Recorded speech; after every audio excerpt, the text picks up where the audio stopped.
August 16th. Today. Sunset was dark. The first thing she knew, the room was larger. A lot larger. There were irons in the room she'd never seen before, but could suddenly remember getting irons she'd never owned before, but she knew she bought it one time or another. She stretched, got out of bed, stepped onto the luxurious carpet that felt like it melted under her feet. That was new, too. Everything in this room was expensive, ridiculously so. So you wondered at one point does he end up back at Carolot, Equestria's Carolot. So he walked over to the bedroom door, completely confused. Grandmother, what did you do? She then left the room, hearing several other doors open at the same time. Sonny? She heard her voice say just a second before she got a hug. It's twilight, and her face was a picture of confusion. Where are we? Home, I think, she said, and the moment she did that, she could see two things in her mind, both of what had been and yet never been, and now that had never existed but was clearly here. She saw a briefly blank look come over Twilight a second later. Her sister shook her head. That was weird. What's this here doing? No, but I think it was my grandmother's. The two looked around and saw what vaguely looked like their original house, but now on a much larger and much more luxurious scale. There were sculptures and paintings. The antique press that Fluttershy had purchased with her father's credit card now sat as a display piece downstairs.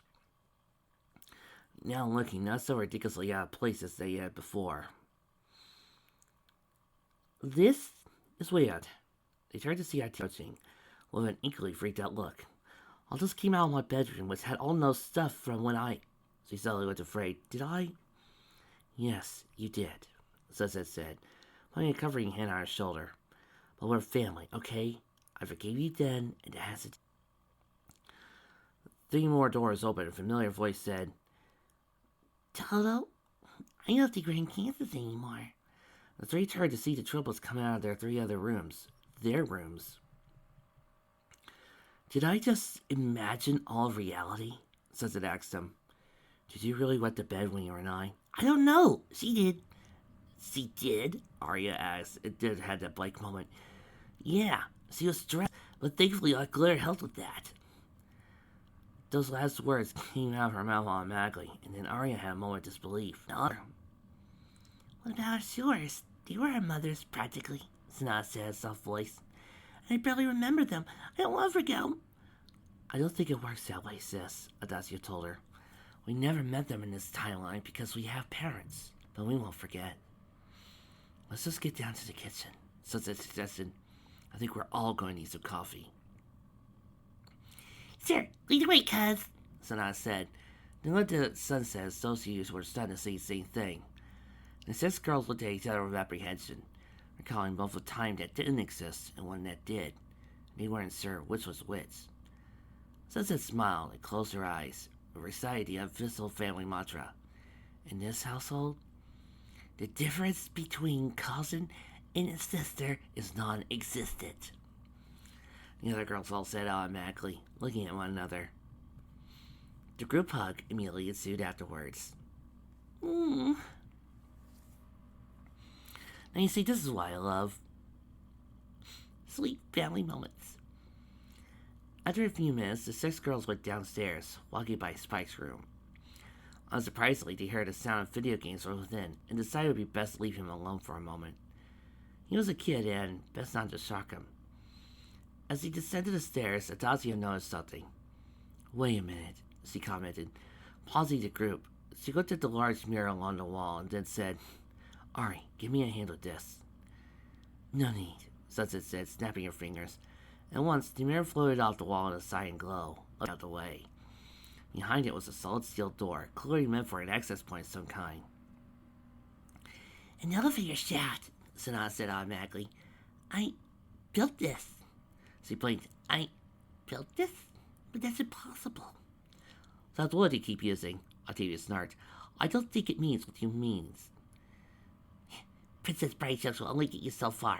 Seriously, it shouldn't have been possible for me to build this in either timeline, yet I clearly remember doing so. Maybe we should look into it, Adacia asked. We should look for my parents right now, Twilight told her. We know Spike's okay, but what about them? Good point, Adazio nodded.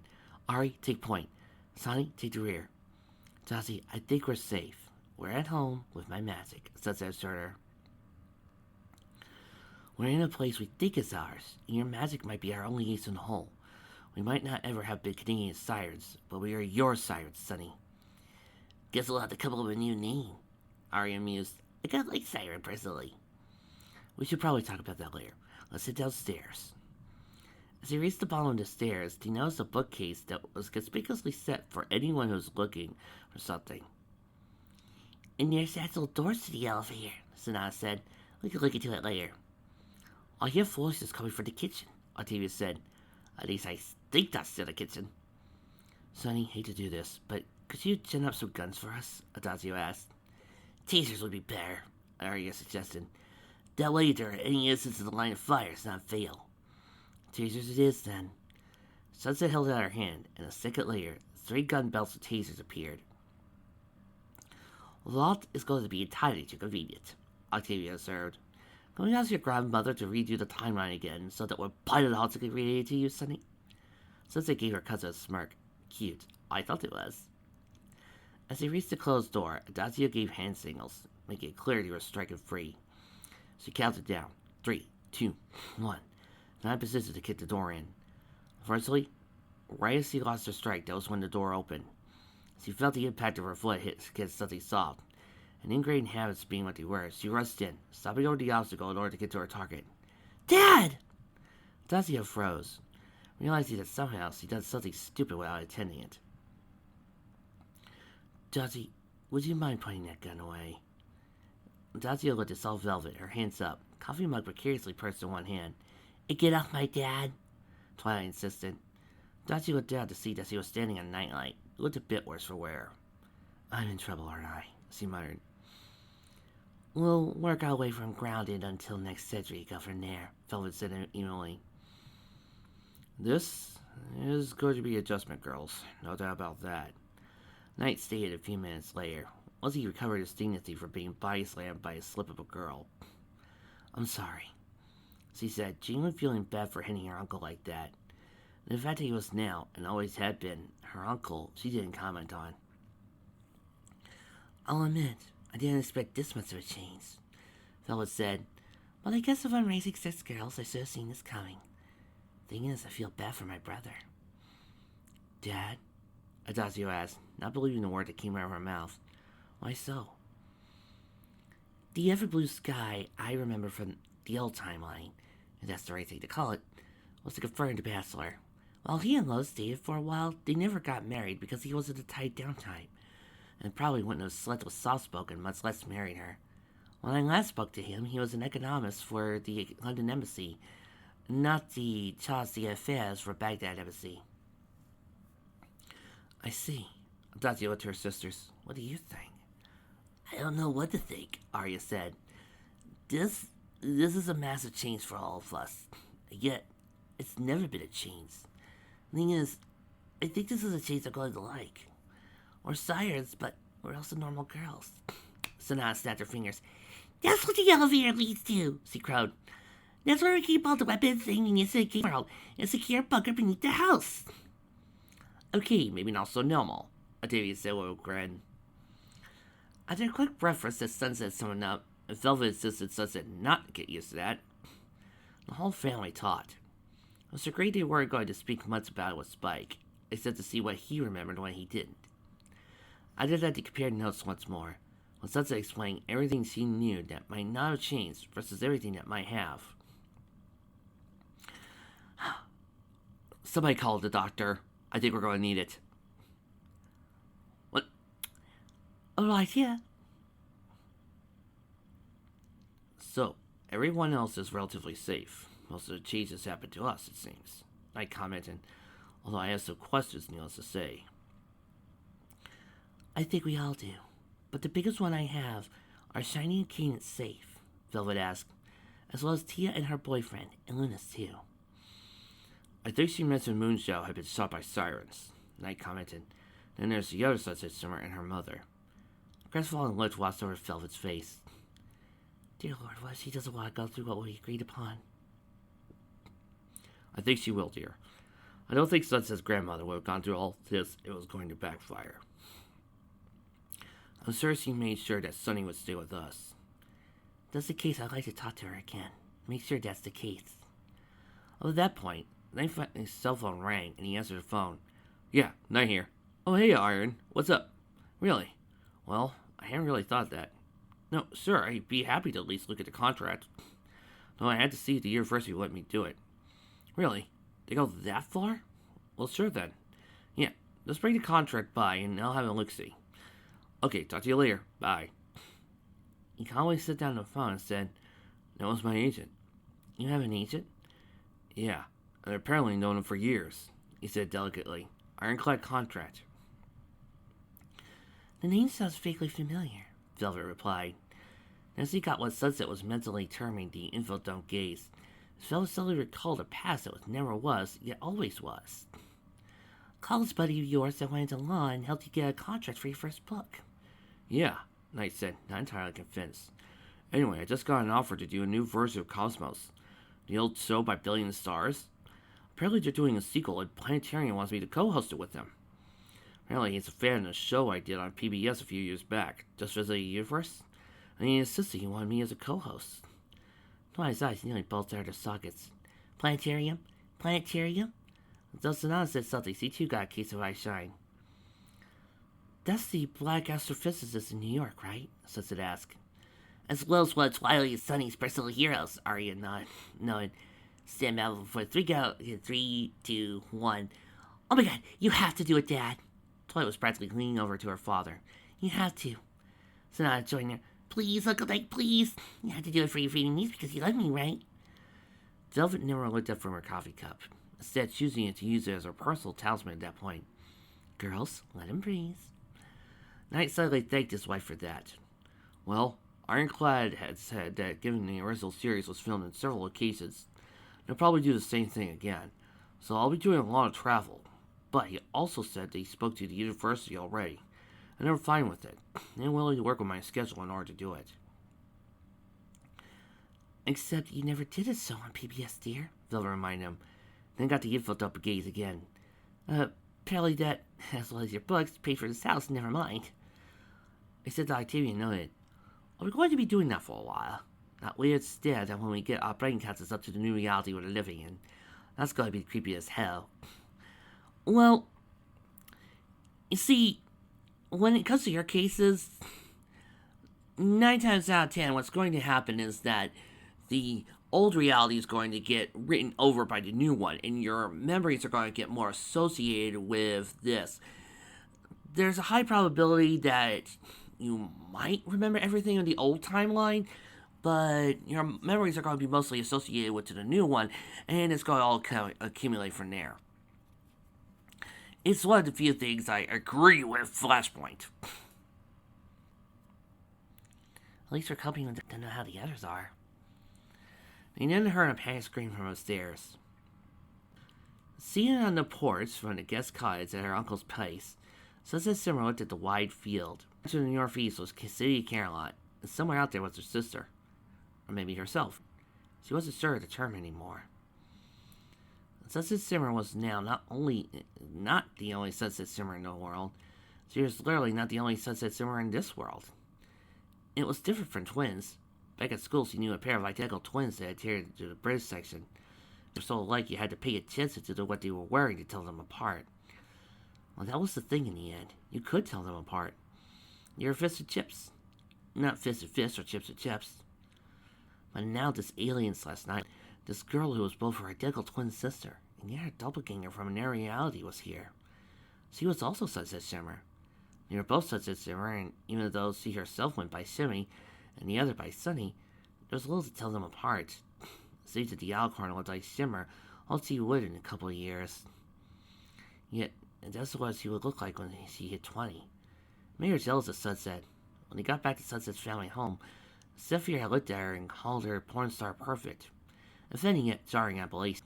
Aside from earning a glare from both her mother and Sunset's mother, it wasn't too far off. Sunset looked like a perfect version of Sunset.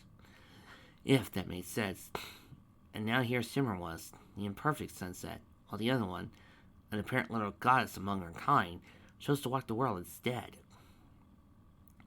She knew her friends would tease her about that, if they ever found out, especially Beachcomber, who also liked to say that people should be best than they are, as graphically incorrect as it was. It made sense. Don't worry about others, worry about your own self. But how could that be when the best version of her wasn't her, but another her? And the best her was better than her by a long shot. It gave Simmer a headache just thinking about it. Hey, it looks like someone shot your dog. Simmer turned to see Sephir standing there, looking at her. You okay, Simmy? No, I'm not. All my life I've been such a Simmer, and now I'm a second-rate one. He headed towards the kitchen to get some coffee, still talking to her. You're not second-rate, kid. It's just, well, that other son that's got a few extra things.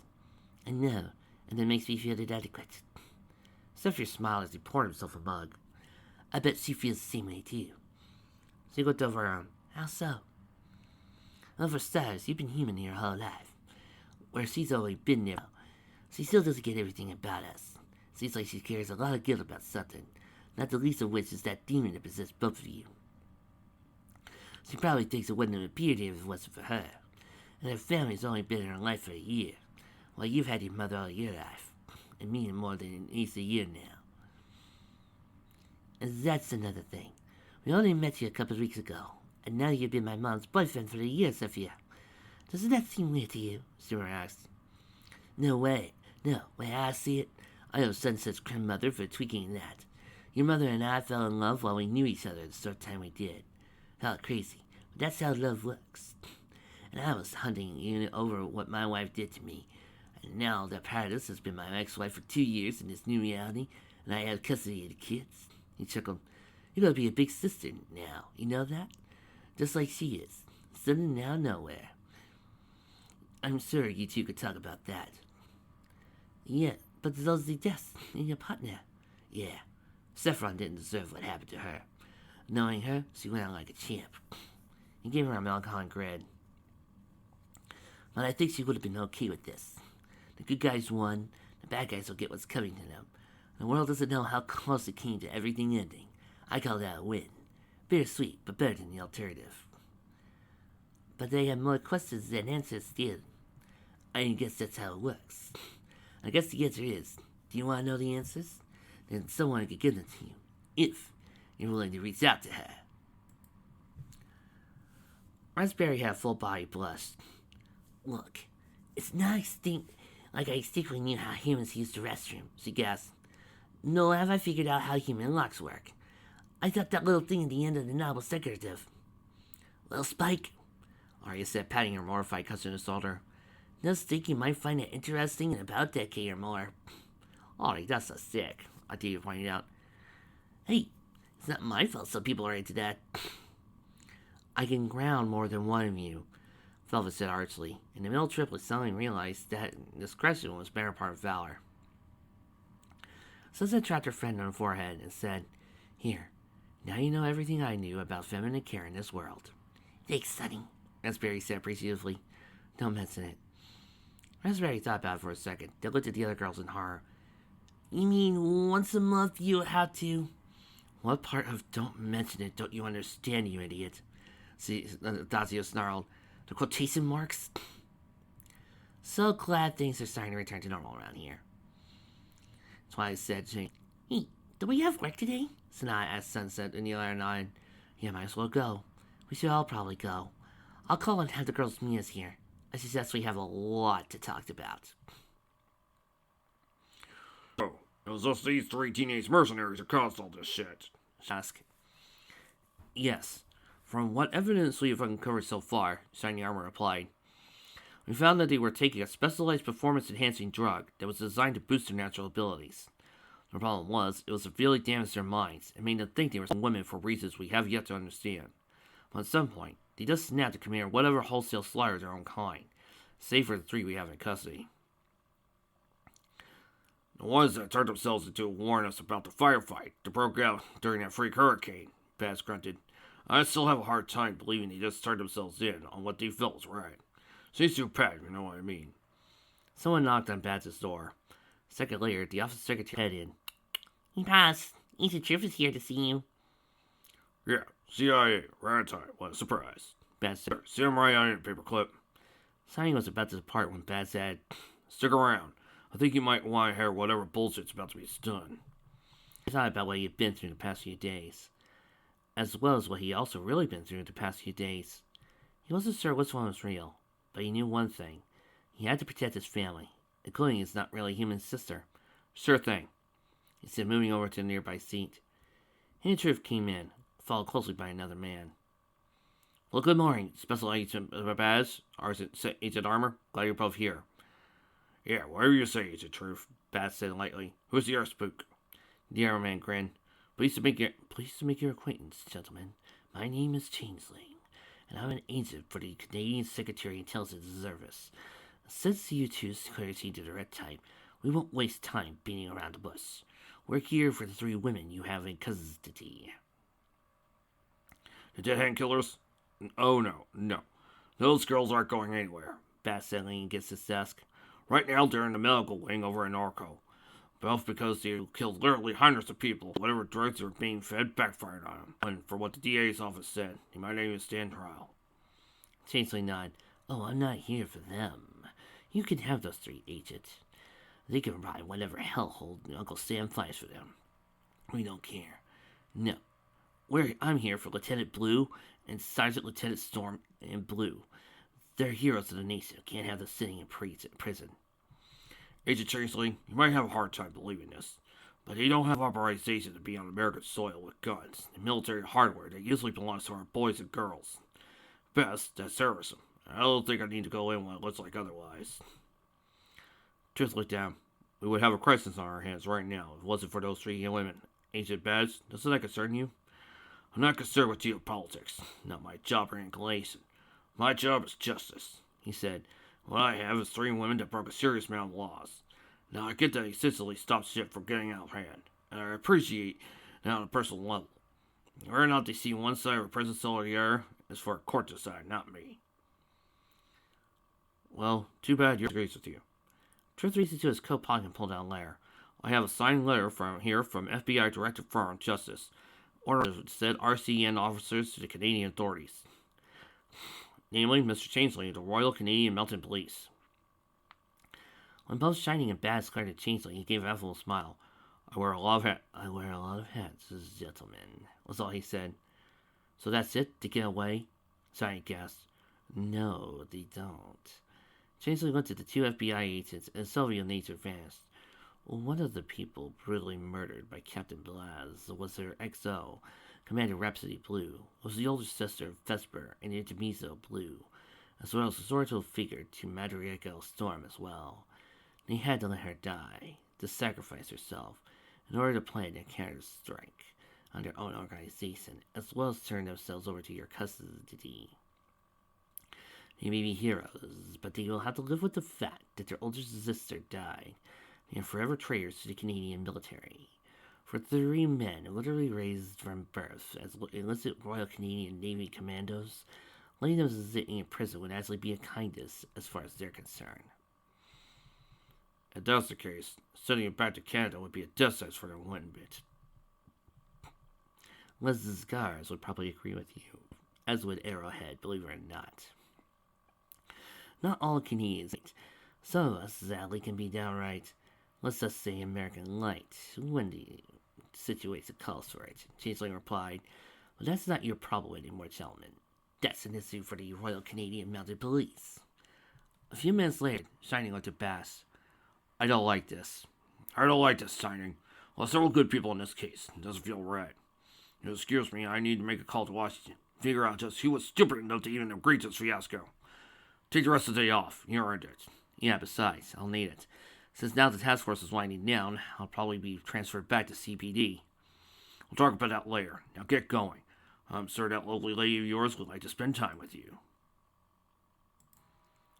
The first thing that Sunset noticed when they got back to Secret Cube Corner was that it was a lot larger. The original one took up a corner of storefront in the block. The new one looked like it was a couple more storefronts added to it as well. So you wondered if Pinky and Aunt and Uncle still lived about the restaurant. Well, ready? Sunset asked. No, not at all, Sanaa admitted. Think you'll forgive me for just up and quitting?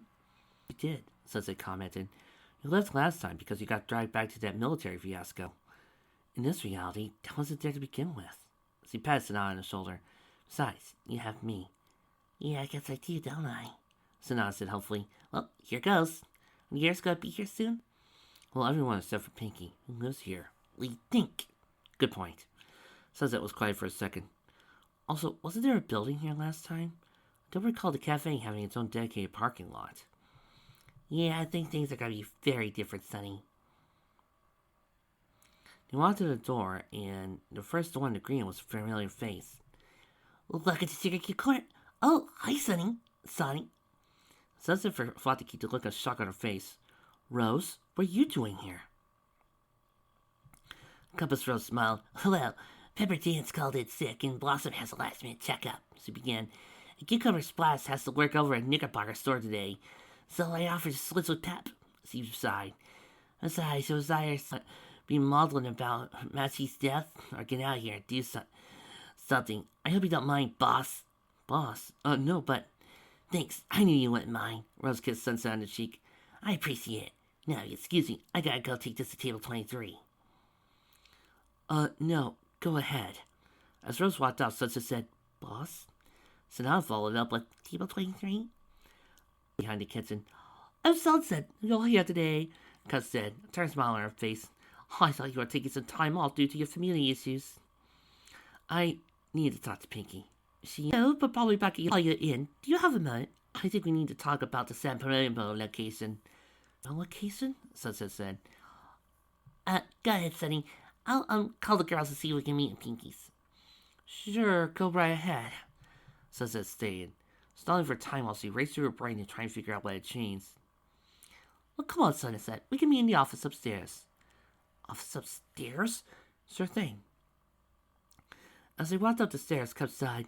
You know, I almost wish I could go back to the days before you started working here, when we only had the one store. But between 5 stores and 2 more opening in the area, we're doing very well. So I miss the time when I was just a baker and coffee shop owner, instead of the CEO of small chains of coffee shops. She chuckled.